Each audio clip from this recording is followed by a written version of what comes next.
You're like so gay.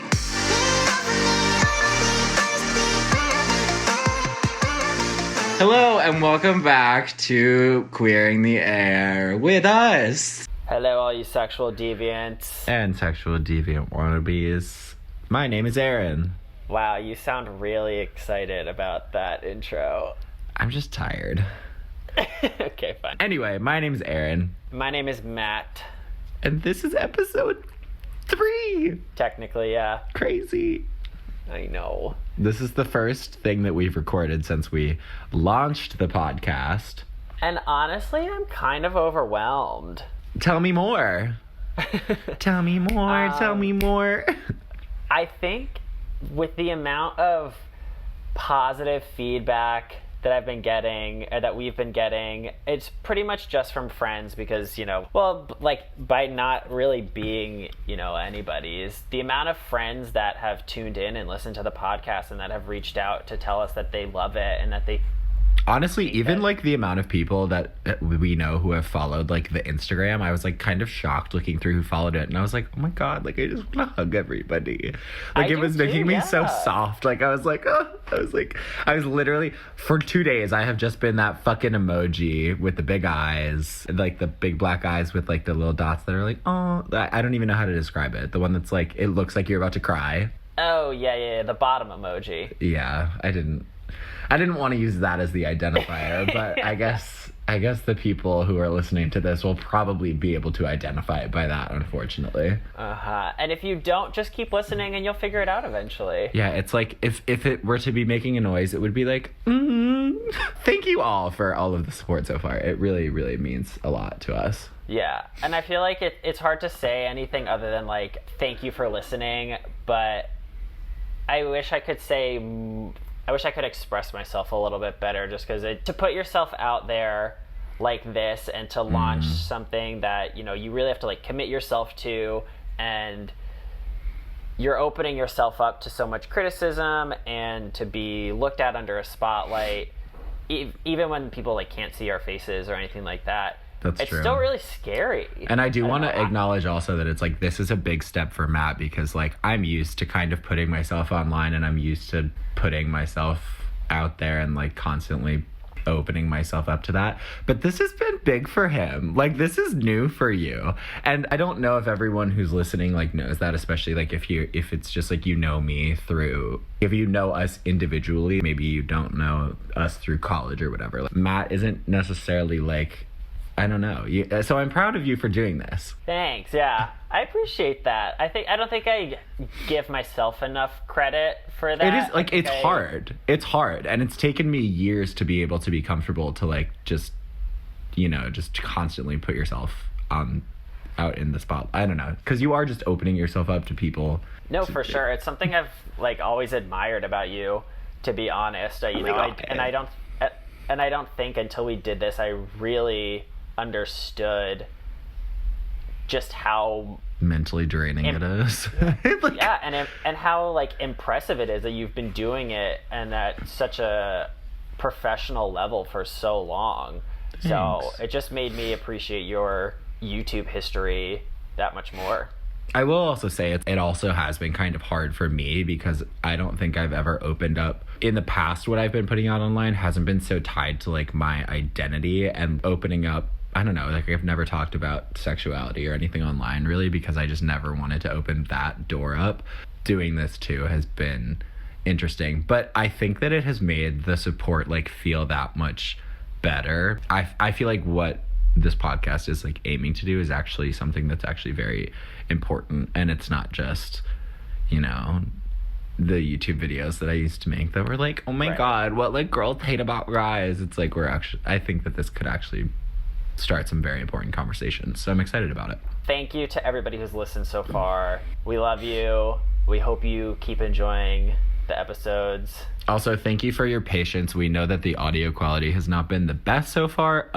Again, from a creative point of view, you don't necessarily always start with the highest end equipment, and we wanted to make sure that this was something that we were actually, going to invest time and energy and money into before we bought equipment. But we're buying microphones now, so it'll be better. But thank you for your patience and just understanding that sometimes our audio quality is like not the best. We're learning. Yeah, if you can get through these first couple episodes, it's only going to get better from there. So just hang on. Yeah, just hang on. We're also, I think, just going to kind of fall into a rhythm more, you know, get our bearings figured out and get into a stride for sure. Plus, I'll feel less awkward about being like, can no one talk to me or make any noise for an hour? I'm like, I don't know, recording a podcast. And then my sister's like, you're so fucking weird. What are you doing? Yeah, and now you're going to be like, look, there's something to actually see for it. Quick little merch corner just for anyone who's interested. No, I'm totally kidding. Oh, I was like, where's he going with that? We haven't talked about merch yet. We are a long ways away from doing merch. I was like, okay. I think the initial... We're going to write on t-shirts and sell them on Depop. Like... That's our merch store right now. It's like crayon. I'm dropping out of law school to start our merch Etsy account. Okay. Oh my gosh. Oh, I scared it. Shoot. I forgot the window is open. But there's a groundhog that's been running around. I don't know if you saw my story or my Snapchats yesterday. Oh, I did. There's a really cute groundhog that's just been like roaming around in my backyard. And they just like popped up out of nowhere, but I scared it away. So. Good. Shit. But there's also, oh my god, so we have a blueberry bush, and this fucking chipmunk is eating all the blueberries. Not the blueberries. I'm so mad at him. Not the gumdrop buttons. I'll literally be like on a call with a client and like just like freak out and forget what I was saying because this chipmunk's eating the blueberries. And it gets me so mad. So I have to like make sure I sit somewhere where because let's be honest, I can't protect a blueberry bush at all times. So it's just kind of a loss. So I like often have to position myself so I can't see the blueberry bush because it gives me such a visceral, angry reaction. This is the definition of like going insane in quarantine. Like you are so angry about a chipmunk eating blueberries. I mean, we all have these things, but it's like, I saw all the memes about yelling at the refrigerator. You're yelling at a chipmunk, Matthew. This chipmunk is taking the blueberries. I can't eat the this blueberries economy? now. I'm really worried about you right now. What is going on? I don't know. I haven't seen anybody in a little while. I also do want to take a quick moment to acknowledge something that I said in the first episode. I didn't articulate very well and it came across wrong, and I just want to own up to that. I made a comment in the first episode that I felt like the term y'all was being adopted a lot by gay people, and I think I said it feels more like a gay thing than a Southern thing. And all I really meant by that was I feel as if y'all has been adopted more frequently in the queer community now because it's non-gendered. So as opposed to saying hey guys or hey you guys, things like that, I feel like a lot of people, myself included, have just kind of adopted hey y'all. A dear friend of mine texted me and was like, hey, just so you know, like it kind of felt to me like you're erasing the rich queer history of the South, and that was by no means my intention, and I am sorry if I made anyone else feel like that. Yeah, I just wanted to take a second to acknowledge that. Like we said in the first episode, thank you guys always for keeping us accountable. We don't know everything, and we are learning through all of this. No one has roasted me in the DMs, my personal DMs or the podcast DMs yet, and I was promised some of that, actually. Shut up, it'll happen. It will happen. So I'm pretty excited about who we've got today. Our friend Meg is going to be joining us. She's brilliant. I mean, I think that's kind of the best way I could describe her. I mean, we met her in college and knew her before she came out, and I'm very inspired by her. Kind of always, and the way that she speaks and talks about things, it just really grabs me. She's very insightful. Yeah, she is very insightful and very articulate. Like, oh my god. Right. We can just pack up to the introduction. Okay. We're It's all about me. And who are you? So we are joined today with one of our very good friends. My name is Meg. I use she, her pronouns, and I identify as a queer femme. Hot. Love that. What does that mean? Because I actually don't. If someone told me they identified as queer femme, as you just did, I wouldn't really know exactly what that's supposed to mean. Yeah, I would just nod and be like, cool. Yeah. It's like, all right, sweet, yeah. I feel like femme is more of a term that queer women use just to differentiate between somebody who's more masculine presenting and feminine presenting, because those are such different experiences. And so it kind of like holds space for gender expression as well as your sexuality. But you know, you can be any gender and identify as femme, having like a feminine expression. Do people also identify as like a queer? Would someone introduce himself as like a queer mask? I've never heard that specifically, but Okay. like those two terms specifically together, but potentially. Yeah, So whatever more resonates like, with someone, I guess. yeah.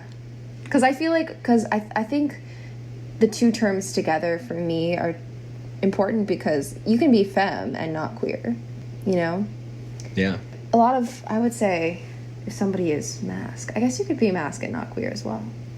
This is a great segue into our topic today, which is Oh, are you fluidity leading the of podcast sexuality. now?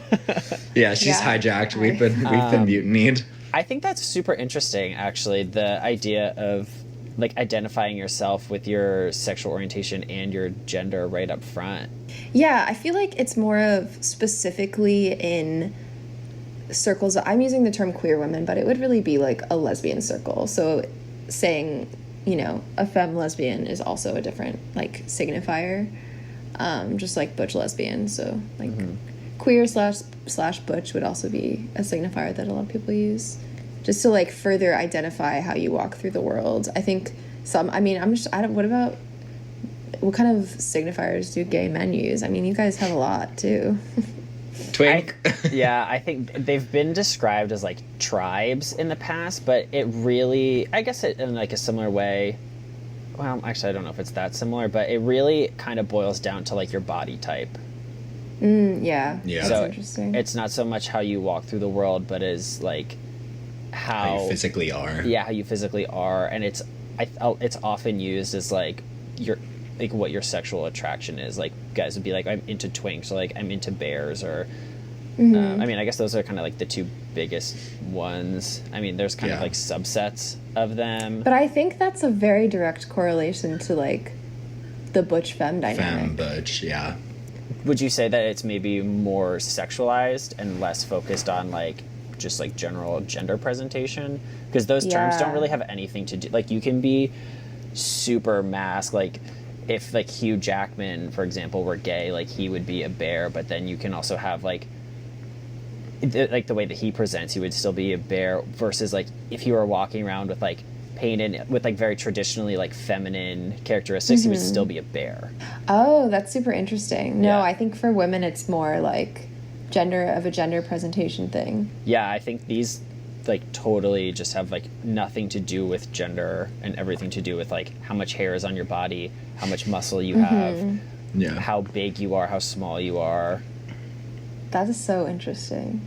I haven't thought about it like if it were true that way in circles of queer women. I guess it partly is because I would use those signifiers to talk about how or who I'm attracted to, but I don't necessarily know that it's just about physical characteristics. I think it's more about like, that internal like gender expression and like how you feel like you fit in. That's cool. Interesting. It's also interesting that if in a female sense, I feel like femme is can be a positive thing, and I feel like in the gay male space, femme has such a loaded connotation that's either fetishized or looked down upon. Like when men, I guess just because of the whole like masculine feminine dynamic with men, I don't know, Right. carries a different weight. Yeah, I think a lot of the times femme women are erased from queer culture though, just because, you know, it's there's like this TikTok trend where a lot of femme women are like, nobody knows I'm a lesbian. Nobody knows I'm a lesbian. And it's kind of it. But I guess, I mean, in a certain way, you don't really walk around with a target on your back sometimes, but also it kind of erases you from some spaces. And then there's some people who will try and gatekeep in queer spaces and say, oh, you're too femme, you can't be queer. You're too pretty to be a lesbian. Well, that's a gay man thing to say, to be honest with you. I've never heard that from queer women. No, really? Queer women would be like, anybody can be a pretty come on in. Yeah, but I think a lot of gay men do kind of have and this straight men. Interesting stereotype of. But it's funny because I feel like straight men see lesbians as like sex objects or like sexualized in general. Obviously, I'm making a huge generalization here. But then I think a lot of gay or queer men see lesbians or queer women as like boring, ugly dykes. Like, you know? That's exactly what I think about you, Meg. Oh my gosh. Well, boring, you know what? ugly Sometimes dyke. I am boring and ugly, and that's okay. No, you're not. I would strongly disagree. Look, sometimes we all feel boring. That's true. Okay, next topic. Okay, let's jump back really quickly and talk about how we know each other and give a little background on Okay, why, I can say, should I say how I met you guys? Yeah. Sure. I remember the first day I met Matt because Matt was in my Italian class in undergraduate for 4 years, I think. Well, you only went to Tufts for 3 years. So. Oh, no, you did go for 4 years. Sorry. No, I did go for 4. You're right. But we only overlapped for 3 years. Yeah, we only overlapped for 3 years. Matt was the star Italian student in our class. That is such a lie. That is such a lie. Even though I worked harder. Even though I worked harder than him, everybody gave him all the awards because he's so pretty. That is such a lie. Not a lie. Didn't you get like the Italian award or something like that? I did because I worked really hard. This is her perception, Matthew. You can't tell her it's wrong. Okay, well, I No, objectively Matt is worked really hard. Matt is good at Italian and has a really good accent and went to Italy, and so I think your the last year that we overlapped, you slacked off. Which was if I recall, was that my senior year? Yeah. Which is fair. It's totally a fair thing to do. I just remember you coming and being like, how am I still getting such good grades in this class? You did say shit like that a lot. I did. Well, okay. Yes, I definitely have a trend of like underplaying how hard I work in school because first I have like some leftover thing from middle school where it's like, oh, haha, it's cool to not try hard when I am like objectively trying really hard. I feel like that was kind of a culture at Tufts though too. I feel like a lot of time. people did that. Yeah. Where they tried to downplay that everything. Yeah. You tried to downplay that you worked hard at school. You tried to, like, people tried to hide. No, but everybody tried to play up how stressed they were. Yes. Yes. So it was like, a contest about who was more stressed. I'm not actually doing that well in all of these classes. I'm just really stressed. Yeah. Yeah. It was the same way in my middle school and the same way in my high school. So it was just like I never really got over it, I guess, until I got to law school when everyone was like, what do you mean you're not trying hard? I was like, well, I am. Okay, I lied. Okay, so say that. Yeah. So that Our class professor, we were in. La Prof, also loved you. Like, she was obsessed with you.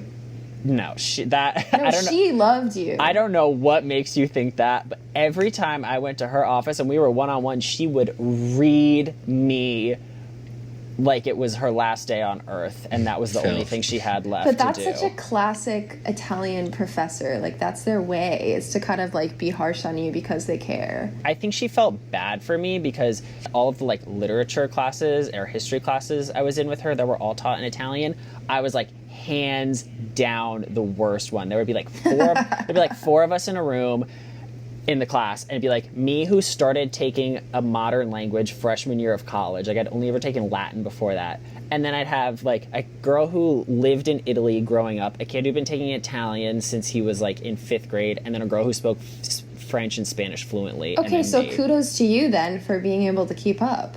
Oh, I didn't.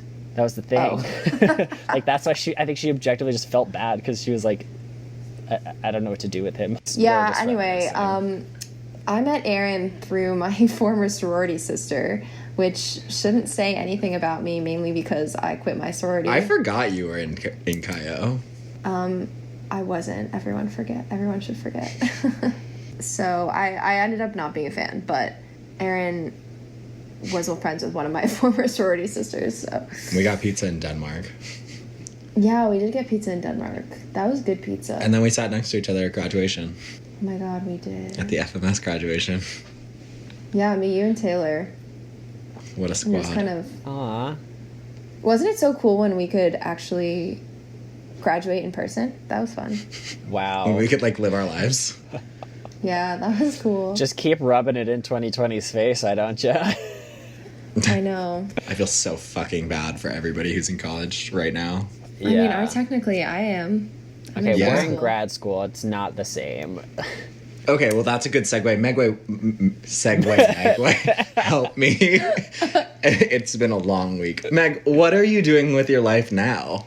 I am actually currently a grad student at USC in Southern California for Holler. film production, which you might wonder, how do you do film production during coronavirus? And my answer is, I don't know. And yeah, we're currently having a big fight, or not fight, but the students are having a big pushback against the faculty and administration because they're trying to continue as usual so that they can push people through the pipeline of the program. Mm-hmm. Even though we're not Because getting it's a business. an experience that's worth our credit hours and money. Yeah. So it's been a challenge. Wow, I feel that on so many levels. Yeah. Because it's like has not even announced how they're gonna do this semester. Like, there's a good chance that it could end up totally online because Georgia's doing so poorly right now. And they've already come out and said that they're not reducing tuition. Yeah, us too. They've said that too. It's just upsetting, especially for those classes that are going to suffer most from being in person, because like my writing, we take writing courses in my program, and those classes, as much as it would be nice to be in person, like they're not really suffering that much from being online. You know, could we're do still it kind of getting online. everything we need to get out of them. Yeah. But a production course, that's confusing because I'm trying to be a cinematographer, and it's really difficult to feel like I'm getting the knowledge and skills and experience and reel that I need Yeah. to go out into the world after I graduate. So, well, it remains to be seen what exactly it's going to look like next semester and after that. But hopefully, you know, those of us that have enough of an interest can kind of like push on. Yeah, fingers crossed for you guys. Yeah. What year are you, Matt? I just finished my first year. Okay. That's So what I'm I a thought. 2L. I don't really even know what that means. Almost. Means he's a two loser. Yeah. Double loser. Double loser. Yeah. They just say 1L, 2L, 3L, just 1 law, 2 law. Gotcha. That. It's super boring. When you said before that you're like, yeah, everybody feels boring sometimes, I'm like, most of the time these days, actually. Because he loves reading the Constitution over and over and over again. Oh my god. Do you did. really have to do that? No. We don't even like read the Constitution. We just That was the read. dumbest question I've ever asked. No, it honestly wasn't, because before I took constitutional law, I was like, oh great, we're just gonna like study the language of the Constitution and read like the cases that have to do with it. I was like, no, we're told like, yeah, you should read the Constitution before we start the class, and then it was just like, we just read cases that are relevant to it. I don't know anything Interesting. about the Nobody knows anything about the Constitution. I genuinely don't know much about the Constitution. Our Supreme the Court people who doesn't. run our government, don't know shit about the Literally. Constitution. The Supreme Court is like, this is so fucking old. So Meg, I have a question for you before we get onto our main topic for the day. There's somebody else that you're particularly close with from maybe like a long time who also happens to be queer, right? Are you talking about my twin sister? Your twin sister. Oh my god. Yeah, my twin sister is also a queer lady, queer-femme. She's cool. She is currently in Colorado, and she's a sound designer. Whoa. And she is also attracted to women. Has she always been attracted to women, or when did she turn queer? I actually turned her gay by Have you being s- gay. No so she was way. straight, and then I said I'm gay, and she was like, "Oh shit, me too." Actually, that's sort of what happened, but opposite. because Really? she came out first, and then I came out because I was like, I guess. Well, if we're gonna be twins. I mean, I was surprised when she came out because I was so like focused at the time on like my own journey that I was like surprised that it would also. Because at the time, I didn't have a big queer circle of queer friends, so I didn't understand the concept again of being somebody that presents as feminine, and is attracted to women. Like I had never seen that person in real life or in the media, and so I didn't understand how that could possibly exist. It was really helpful when she came out because I don't know if I would have come out as soon as I did if she hadn't done so first. So when did the two of you come out respectively? Do you want dates or No, just, like, life years? Yeah, just We both came out in college, like around our junior year in college. That fall, she had come out, and then I came out in the spring to my sorority. no way. Yes. Surprise, I remember I came out to sisters. Matt, and he thought I was joking. I did. Yeah. I still feel bad about that. No, don't feel bad. I mean, I think he just thought I was like, Well, you yeah, did it so same. casually. It was just like Did out I? of yeah, it was like literally. I think we were walking down on a sidewalk, and just out of nowhere, you're just like, "Yeah, I'm queer." I was like, "Great, me too." What? Oh yeah, I think that's how it went, something like that. But I think sometimes with like my queer friends at the time, I would just kind of like came out so casually because I was like, oh, it's not as big of a deal. Yeah, I mean, it totally wasn't. It was just unexpected. Yeah, exactly. Just like, okay, what? I will say that has happened to me a couple of times where people just like super casually out of nowhere just like come out to me. Same. And like, I'm always just like, I think it's so casual that I'm like, oh, you're fucking with me. Like this is like a really important moment, or at least it like was for me every time I came out or whatever. And so I'm just like, what? Oh, okay, sure, cool. All right. I think we're just kind of moving into a phase now, and I mean, I hate to reference like the cliches of Love, Simon, but like I think we're kind of entering into an age where we're like, oh, like maybe it doesn't have to be a big song and dance, because I feel like I have also encountered a lot of people. Like one of my friends literally last week like was like, oh yeah, like I'm going to visit this girl. And that's how she like came out to me, and I was just like, "Don't make it a big deal. That's Don't make it a big dope. deal. Don't make it a big deal." But I wanted to be like, "Tell me everything. Like I need to know." But I was just like Yeah. I'm like, she needs to do it on her own accord. Like I was just like honored that she like told me. That's cool. Yeah. I think a lot of the time people feel like they have to do a lot to come out, because I think maybe it has to do with our age group as well. Because of the coming out videos on YouTube. did you do that? Not really. I've never really made a traditional one, but I like watched all of those. Like You should make one as a joke and be like literally just nowhere in the video reference the fact that it's a joke. Just be like, hey guys, I have something to tell you. Oh my god. Well, you I'm did gay. make like a dressing I made a video when I was abroad the elephant in the room. talking about my thoughts on the notion of coming out, but I never I was very careful in the video to never say like I'm gay, because I don't like I've been actually like debating making a video talking about this, but I just never thought that it was anybody's business online. Whether I was like, I don't think that it matters. I should never have to like come out, because like when I was younger I was like, oh, none of these people are ever gonna like know me personally, so like why would it affect them if I like men or like women? I don't think it should matter. So even when I was 20 and I made that video, I was still kind of in the mindset of like, it shouldn't necessarily matter. Yeah. I shouldn't need to say it. I don't want necessarily have the association of like people thinking of me and then just thinking of like a coming out video. But now as I've gotten older, I've been like, who cares? Like, Yeah. I am gay. Like, I am gay. I don't know. Actually, Ingrid Nilsson on YouTube, her video, like that summer, I think, Yeah.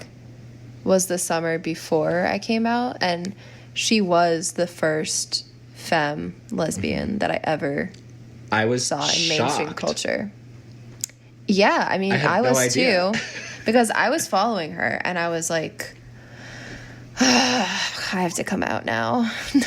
Not because of her, just because like seeing somebody do that successfully is very motivating. Or I don't know, I kind of like when I first came out to myself, I was like, okay, I know I'm gay, but nobody else has to know. I don't know why I thought that was going to work, but I think it's the steps. Yeah, it's absolutely the phases of working through it. Yeah. So do you guys have any gay siblings? Not that I know of. Well, yeah, actually, not that I know of. I think my sister's pretty damn straight, but we'll see. Yeah, I think my older sister is married to a man, and I don't think she's any sort of queer. I don't believe my younger sister is either. Well, you never know. You never know. She only ever talks about boys, but the possibility never goes away. But that would take all the queer attention away from me, so I would never want that. Jesus Christ. Hey, I enjoy having a queer twin because I think we can relate to one another a lot better. Yeah. But do you feel like you got closer once you both came out? I mean, or were you always close? Yes. I mean, I think we did in terms of like talking about dating and relationships because we never really talked about it that much in an in-depth way before then. Mm-hmm. And that was kind of like the beginning of talking about things or people that we were really actually interested in, you know? So, I mean, we did go to 2 different universities and we didn't really overlap cities until like last year. So I think a big part of it was that our circles were different and we were never, you know, around the same person, like competing for their attention ever. Yeah. I do think that we have like maybe slightly different types of people that we go for, but I don't know because again, like I see why all of the people that she has had relationships with or even hookups with as like I see why they're attractive. So I think people joke that I have a very strong type, which is probably true. It seems like a very strange way to look at somebody that you potentially would be attracted to, because it's like it's one thing if like your like best friend has hooked up with somebody, and you like can't hook up with them for that reason, but then it's like, oh, my sister has it's like stronger than the friend code, it's the sibling code. It's like what? I don't know there's a world in which we would ever date or hook up with somebody that the other person had dated or hooked up with. It just doesn't seem... That seems like it would be upsetting. Like, on many levels. I don't get the vibe that that's something that you, as a person, would do. Like, I feel like that you would be like, yeah, I'm just going to steer clear of that. And I would imagine that she would probably be similar, just based off of the only world in which I could see this happening is if it was, like, 20 years in the future or something like that, you know? Yeah. And, like, one person was, like, married and the other person randomly had an old friend. I don't know. This probably won't happen, but doesn't even seem likely. Flash forward 20 years from now. We're both invited to a wedding. This podcast plays. Like, yeah, if that does happen, you're going to need to... That'll be crazy.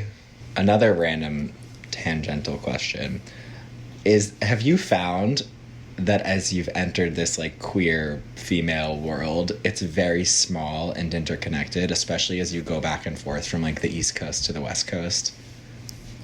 I'd say that there are about 7 people in the circle total in all cities. That went over my head. That completely Aaron's went like, over I don't my head. understand. Yes, absolutely. I feel like it's a very small world, Okay. and it gets smaller. But I mean, there are a lot of people that like continue to come out, if that makes sense. Mm-hmm. Like, I think a lot of my friends have come out as, you know, more sexually fluid or gender fluid than, you know, they were at the beginning of our friendship. So I think as that circle widens, the queer community widens, but it's still pretty small. Do you guys feel that way about gay men? I feel like it's so fucking small. But I mean, I think that it's also, this was kind of what I realized when I studied abroad. I was always amazed when I would meet someone abroad and I'd be like, oh my God, like, how do we find a common like, how can I find a common connection with anybody that I meet abroad? But it's because of these like institutions that kind of like everybody who's studying abroad is like going to a certain like level of university. Yeah, that makes like, sense. There are like these institutions that are in place within our country, I feel like, that kind of makes it smaller in a way. As I was abroad, I was like, well, only a certain demographic can even afford to go to Europe, and only a certain demographic like goes to these universities that has these types of programs. So of course it's going to be smaller and interconnected because there's only so many people that can even enter this sphere. True. And there is like a privilege in coming out too, because if you live in an area where it's unsafe for you to come out, you know, you're less likely to be in one of the cities that we're in, obviously, like Los Angeles, New York. And then another factor would be, you know, going to school and seeing other people that maybe like are like you and feeling like you can change your identity for that. So there's definitely a privilege in coming out too. So maybe that's the common denominator. I don't know. We were all very fortunate in the fact that we were able to come out and then kind of like leave our small towns and go to bigger cities. Yeah. So that probably also comes into play. Because I know that if I were just like still living in Cooperstown, New York, there would be a lot less of an overlap. Yeah, it's funny how like even in my town, which considers itself pretty liberal, I'm from like a small town in New Jersey, and it's funny how even after I came out, my mom would be approached by other women and parents from our respective high schools, my and my sister's high schools, asking my mom about our relationships. And are you serious? Really? Yeah. That's like some TV show shit. Yeah, it's very Desperate Housewives. It is very Desperate Housewives, which is funny because my mom isn't like the opposite of Desperate Housewives vibe. But there are some women because I went to high school in Princeton, and I'll tell you, a lot of the moms there. Nosy, I don't know, uppity is the right word, like judgy. Yeah, super judgy. Yeah. I think that's why, you know, my high school was supposedly so progressive and open. And it wasn't, but and then it's like, well, how many people are out in the school? None. Zero. We just don't have gay people here. They don't exist in Princeton, New Jersey. No, they're just not here. No. They're somewhere else. That's how the country Jordan is, apparently. It's apparently the government or like there's just like there's no gay people here. They literally like, we don't need to have laws that ban gay people because there just are no gay people in Jordan. Well, it's like if you don't have tests for COVID, then the COVID numbers can't go up. Oh my god, that we love reasoning. So Meg, you mentioned this before, and I think it's really interesting. And in fact, I think it's so interesting that we made it our main topic for the day of sexual fluidity and the idea that these specific boxes and labels that have been created don't necessarily paint the whole picture of queer identities. And I guess we kind of talk about that in our first episode where we defined what queer meant to us. But what are your initial thoughts on that idea? On the fact that sexuality is fluid? Yeah. You know, it's interesting because I feel like in some ways I can speak on that in my own personal experience, and in other ways. Oh, that's all you want. Okay. Well, I mean, you can also theorize. Yeah, absolutely, but bestow your knowledge on us. Your experience. Yeah. Well, it's interesting because so I think how I would explain my sexuality is that I'm attracted to masculinity, but I'm not really attracted to men.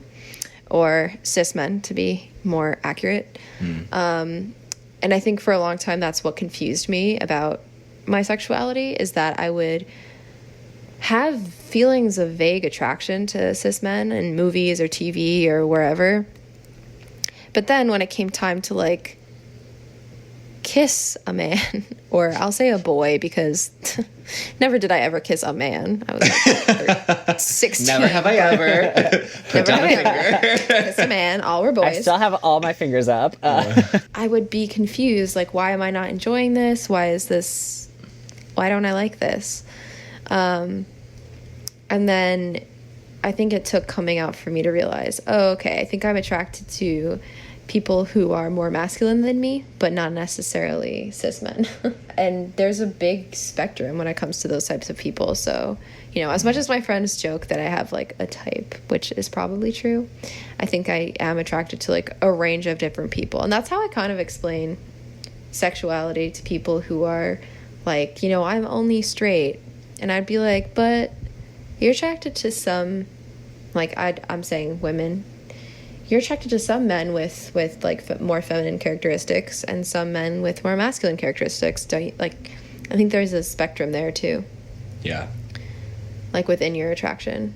I feel like people say something similar to me, like, especially like Jack Benoit will always joke about how I have such a heavy type, and it's like, it's true. Yeah. Like, I do find that It's one type really of person true. attractive. Like, I do find that group attractive, but like, I think that I also find other groups attractive. Like, it's not a soul type. It's like, Right. yes, that is like a common theme that shows up a lot, and I do appreciate that type of look, but it's also like not the only thing that I am like, oh yeah, that's hot.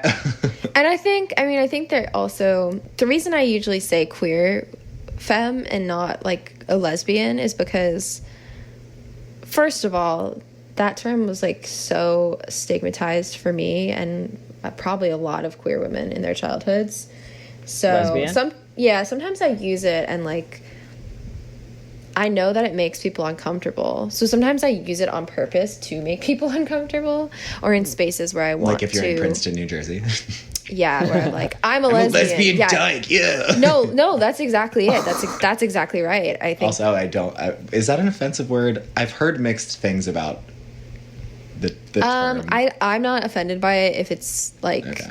being used in that way, because In a I would say facetious like manner. I'm a lesbian dyke, but like it also kind of connotates like the way somebody presents. And sometimes people have reclaimed the term and said, I am a dyke. Like, that's how I identify. That's literally the word they would use to identify their sexuality and gender expression. Whereas for me, it's more of just something I would say To get a rise. to get a rise, or, you know, so I wouldn't want to like joke about it too much, but I also think that like I can use that word about myself if I want.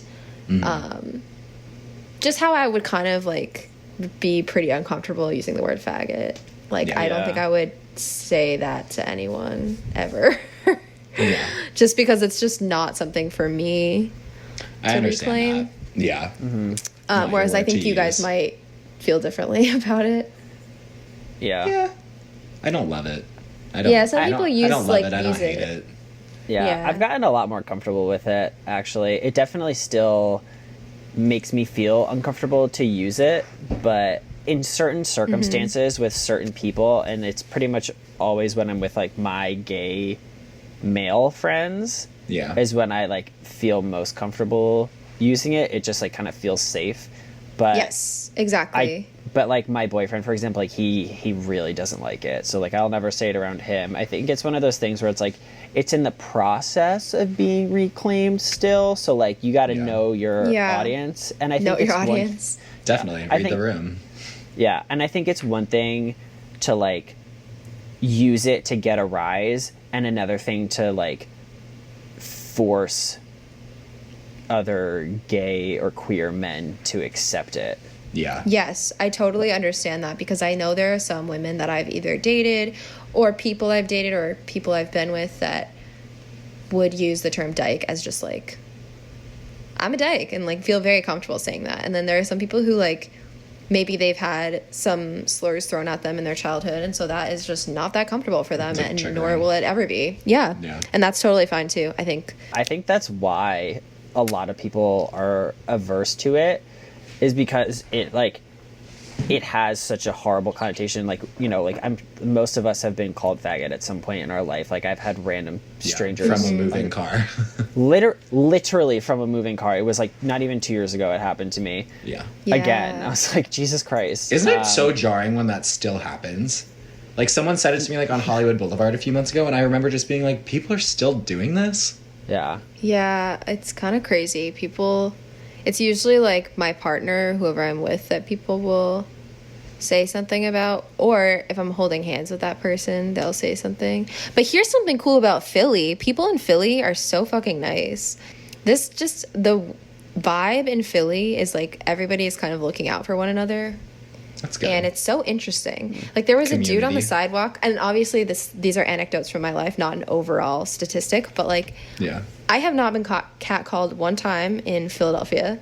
Secondly, the other day there was like the person that I'm seeing right now, we were holding hands and we were walking. There was this man on like sitting on the side of like sitting on like a stoop or something like that, and I honestly thought that he was going to catcall us because he started speaking to us. He was like, "Hey," and we were both kind of like, because like I've gotten this before many times of people saying rude things, thinking you want to hear what they have to say, thinking that I want to hear what they have to say, or asking if they can like watch me have sex with my partner. Fucking God. And he said something really sweet, and I was like, I don't know, he was like, "Love is in the air" or something, and we were like, "Oh, that's refreshing." So nice. Refreshing. But again, I don't know if that's an overall Philly thing or if just that was my impression. People are super super down to like say hello, good morning here. It's very like That's different nice. from what I Wow. experienced in New York. It's very southern. Yeah, which is cool. That's just like small town Philly to me. Yes, small town like type of Like deal. community vibe. My friend is staying with us and he's from the Midwest, and he was like, yeah, it feels kind of like the Midwest in a way. Interesting. Yeah, that's interesting. I don't think I would ever describe Philly as to feel like the Midwest, but There's a little bit of a Midwest yeah. feel. I've always identified as, well, okay, that's a lie. When I came out as bi, which I think a good amount of people do. And I mean, Stepping stone. You could write a fucking thesis on like the amount of erasure that there is in that, and like why people even do that. But I did that, and I think for a while I used to describe it as like, yeah, I came out as bi at first, but like I'm gay. It was just like, still feeling comfortable, trying to be like, yeah, I'm like queer, but I'm still one of the guys, whatever. Like I'm not that different. I think part of it too is like when you first come out, at least for me, and I've seen it with some other people as well, you kind of just like want to jump into your queerness as much as possible. Like the door opens and you just kind of want to run. So I know for me, for a number of years, I was just like, boys, boys, boys, like I'm gay, like this is amazing. Like in reality, like it's always been like, it's never been 100% gay, no interested women. Like, I did hook up with girls before and after I came out, actually. Not too much after, but like a couple people. I don't think I ever really gave enough credit to like the attraction that I do feel towards women, because I've never been romantically attracted to women. I never had crushes on girls the way that I did on boys. I've never felt like a desire to like spend time with women in a romantic way. Mm-hmm. But the like physical or like the sexual attraction is not like non-existent. It's there is some of that. Not there. Yeah, I understand exactly. that, because sometimes my sister and I will be like watching a movie or watching the Watermelon Sugar video, and we're like, yes, are we attracted to men? Are we attracted to men now? Maybe this is what I was saying earlier, I'm not too sure, but I think a lot of times queer femme women are pressured to be as queer as possible. So, for example, like my sister was told once when she was out by even like a friend that like, oh, what are you wearing? Like, I think she's wearing heeled boots or something like that. And it's just kind of like the pressure. And I think it's among people who are younger. And I'm definitely not I've probably engaged in some of this behavior before. But like saying, oh, you're not queer enough because you're not doing XYZ thing. Or like, that's bi erasure a lot of the time, is saying like, if you're attracted to one guy, then you can't possibly be queer. Like, no way. You slept with that guy and you enjoyed it. Like, you can't be queer. Yeah. I think there was like a lot of pressure when I first came out, just like Matt's saying, to kind of like blend in. to culture. And I mean, in the very, very beginning, it was just because I was like excited to explore my new identity, or like newly uncovered identity. But I think as time went on, I did go through a little bit of a phase where I felt like I wasn't queer enough. And especially as like femme women, there is that power dynamic in relationships a lot of the time between a more masculine person and a more feminine person, where you feel like you constantly have to prove your queerness to other people and to yourself. Like, I think a lot of times if I'm with a partner who is more masculine than me, that partner will be perceived as more queer than I am, when that makes no sense. We're both equally queer, right? Yeah. Like, Totally. there is no more queer or less queer. Yeah, there but the is just gender different presentation shades just makes it appear to like the outside parties that it's Exactly. unequal. That's Right. Yeah, that's really interesting. And a lot of times people will think, you know, I'm just waiting for the right man, which, guys, prove me wrong. Just kidding. Don't prove me wrong. I really enjoy being gay. Like, Well, you said it yourself, just because if you happen to sleep with a guy doesn't mean you're not queer. yeah. And I mean, I'm still waiting to sleep with a guy and have a good time and enjoy it, but If Harry Styles knocked on your door right now, what would you do? I would say let's try it out. I'll try anything twice. I'm surprised we never had this conversation, but I would have totally slept with you in college. I probably would have too. I don't know if I would have. Guys, we should have done it. Dang it. I think it's really interesting that you mentioned that about if a queer woman sleeps with a man, then people are going to be like, oh, you can't possibly be queer if you did that, when it's like the opposite for guys. For a It's gay like, man. Yeah, and I've Really? seen this. Yeah, Yeah. well, it's like if a guy sleeps with one guy, then it's like, well, you can't possibly be straight. And then like if a gay guy like slept with a woman, they'd be like, whatever. You're not like, it's straight. Just a It was a one-off. fluke. Yeah. Yeah. But I also want to be clear that because I'm femme presenting, it does make a difference. Like, I think that because our society is a patriarchy and women are controlled, or like just societally controlled, the tendency is to say, okay, women must be owned and possessed by a man. So if this person is feminine and they're interested in men, like, this person should be, therefore they are straight. And like just to like get back to the status quo of feminine women being owned as a man's personal property. So I think it's kind of that tendency, whereas if a woman is more masculine and sleeps with a man once, it's like, well, you're probably still gay because you look gay. Because you look gay. You know? I totally feel that. I think that's Yeah. part of the same reason, like I said before, like, you know, if a straight guy slept with a guy once, they'd be like, well, he's gay. I think it boils down to exactly what you just said, that like patriarchy thing where it's like, if the man is not being centered, then it like throws everything off. Right. Mm-hmm. And it's like, this is like, we can't have it this way. And it always is revolving around like the straight man. Yeah. Oh, yeah, absolutely. It's like, how can that be? I don't understand. It's like, you're not actually the center of the world, honey. I remember I was sitting on a bench in New York, in Brooklyn, last summer, and this dude approached me, and I was by myself at this bus stop, and this dude approached me, and he was like, asked me some weird questions, and then he asked for my number, and he just waited. He didn't even wait. He got his phone right out, and he said, "Are you single?" And I said, "Yeah."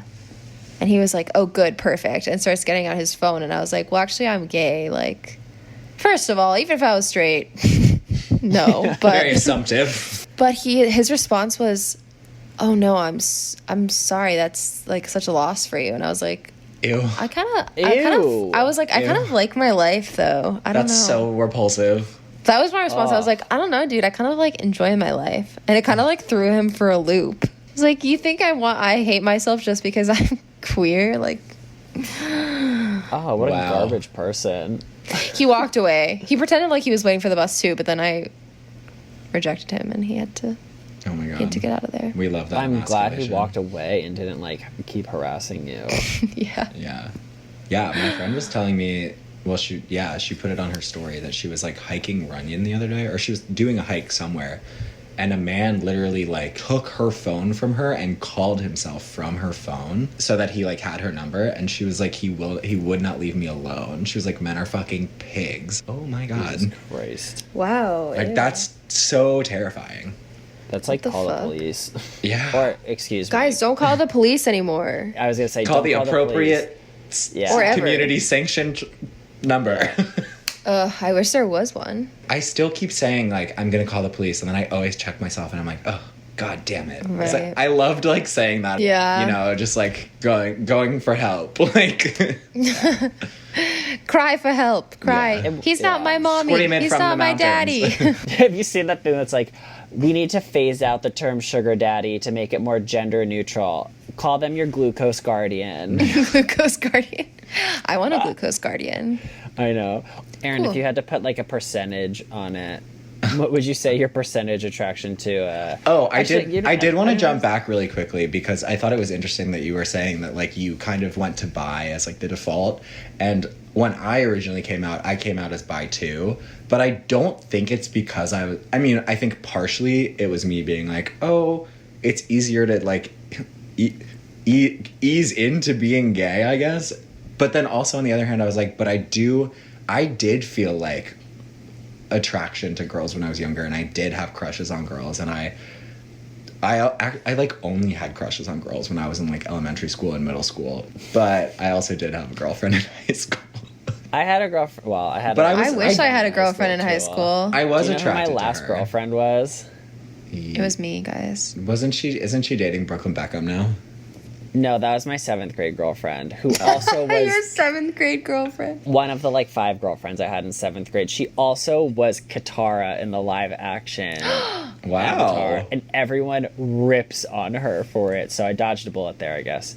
But Lindsay was the last girl I had like a thing with. I would date Lindsay right now. Guys, did you ever, when you were first kind of coming to terms with your sexuality, I know that I did this. I would go on like online quizzes of like the Kinsey scale. Yes. And I would be like trying The to Am I Gay BuzzFeed quiz. Yes, and I would try and get like the 0 attraction. And I got like a 0. I never Yes, got, he did it. I would like try and get like a 0. And then when I was gay, I came out as gay. When I was gay. When I was gay. When I came out as bi too, guys. But I think that it's because of what I was talking about earlier in terms of like, Figuring I'm it attracted out. to masculinity, but I'm not attracted to cis men. As far as I know, yet again, Harry Styles, please call me. My number is Oh my god, the 555. queer baiting queen. I used to do those quizzes all the time, and I think it's funny because at first it kind of was my introduction to sexuality being a spectrum, but now I think 6 numbers is not quite enough to. No. I think it should be out of like a percentage of 100. 100. Like, Okay, at what least- would you be out of a percentage of 100, Aaron? It needs to be like a 3D axis thing, to be honest. Yeah. Because it's like when I started asking before, I was like, what percentage like gay versus straight are you? I'm like, well, we're making so many assumptions on that, and that makes What it do you very mean? like So what would the other Right. process be? binary. No, I think know what it's you're like- saying. It's like there's not just like a sliding scale. It's like, okay, well, between gay and straight, maybe. But we you could love do to those. think about but then, things like, in black and white. I know. We But then love like to make them simple. But what I about, think like, you're right. gender expression that you're attracted Yeah. to, like Meg, you've talked about a lot. There's like so many factors that, like, I mean, Gender this is like some of as the well first time I'm as really like thinking. of this, Gender identity as well as gender presentation and that person's sexuality, like all those 3 things play into it. So I think you're right, it should be like 3 intersecting lines at the least. But if you had to go from 0 to 100, what would it be? Yeah, literally. Just say when. Just say when. Whoa, this big crazy. I feel like there also needs to be like a personality type of aspect in that, because I feel like that's always was a huge underlying factor for me too with attraction, both with men and with women and with everyone in between. It was more about how like someone carried themselves, especially like once I was in college and like trying to figure out what my type was, quote unquote. I've always said that I feel like I'm more attracted to like a personality type than a physical trait. So maybe That's fair. What I I'm feel that too uncovering sometimes. here is that it's kind of like you, Meg, and it was, I don't even know. Maybe know you're where I was more going with that. pansexual than you realize. Do you want to explain what pansexual is for any of our listeners who don't necessarily know? When you're attracted to somebody regardless of gender, I won't say anybody, because you're not just attracted to everybody randomly. It's more that gender isn't really a factor. Yeah. And I think for me, gender expression does matter. I don't know if gender identity matters, but gender expression matters. And again, I'm not really attracted to cis men, but They suck. Look, I don't blame you. no, you guys are great. I wish I was attracted to you. That would be easy, right? We could all just date. Well, The long pause. You guys are like, no. I always find myself being like, oh, I wish that I was like more like attracted to women because like gay men suck. So I think it's funny to hear you say that. Like, oh, I wish you guys were just like, we were just into each other. That would be so much easier. the grass is always greener. Yeah, the That is grass is true. always greener. I think that is like also an interesting discussion because it's something that I saw on Twitter a lot a while ago. A conversation of like, oh, like if I could be straight, like I would, but I don't Fuck think no. I don't think any of us actually would want to like. Boo, I wouldn't. Queer. I mean, it's a privilege to say that because it means that I'm in a pretty safe place in my life where I can openly be queer, but absolutely not. I wouldn't want to be straight. Boo. Boo, you whore. Boo. Yeah, no, I Yeah, wouldn't you're wanna be totally straight. right, Meg. I didn't even think about that. The privilege to be able to say that is super real. I like seeing those pictures before where it's like, would you take the pill to make you straight? And there was a time in my life where I would have, just because I was like, it would like Yeah, life for would be so sure. much easier. Yeah. Oh my god, elementary school.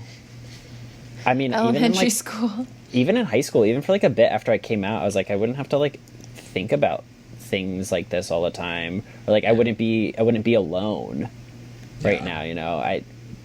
But now, Yeah. like, never in a million years would I ever take that pill.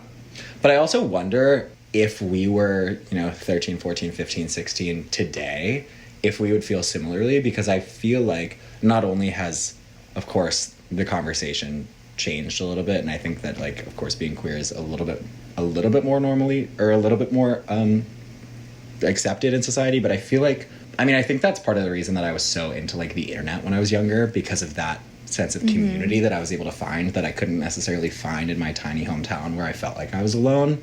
So I'm Right. curious how that would change nowadays, because there's just like Me there are too. countless apps, and like even Meg, you were talking about the gay TikToks that you watched earlier, and it's like, how would that have affected me as a 12-year-old trying to figure out what the fuck I was when all of that Again, is I think now it would have a lot affected more- me massively because Yeah. I don't think it's a coincidence that both my sister and I came out after the summer that we were obsessed with Orange is the New Black. Like, Yes. I think that just having queer Just seeing women it. characters on screen was like, oh, okay. So there's all these different types of queer. I mean, say what you will about Orange is the New Black. I have some issues with it, but at the time, I think it was really helpful for me to see that, like, okay, it's not just one type of person.